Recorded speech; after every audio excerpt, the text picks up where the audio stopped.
ये भी हमारी बूढ़ी माताएं बैठी हैं।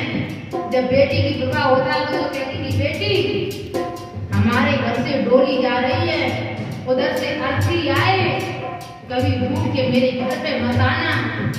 शिक्षाएं देती थी, कितना सुधार था हमारे क्षेत्र में, हमारे देश में। लेकिन माँ करना हमारा तो जमाना ही बदल गई। बिटिया की जगह हो तो अम्मा काली बिटिया ससुराल जाए दबिए ना, 20 लाख रुपया लो, 20 लाख।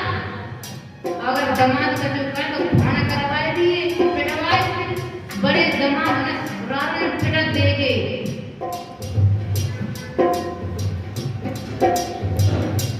और हमारे भगत मात्र भैया लगा के हम पर ही याद।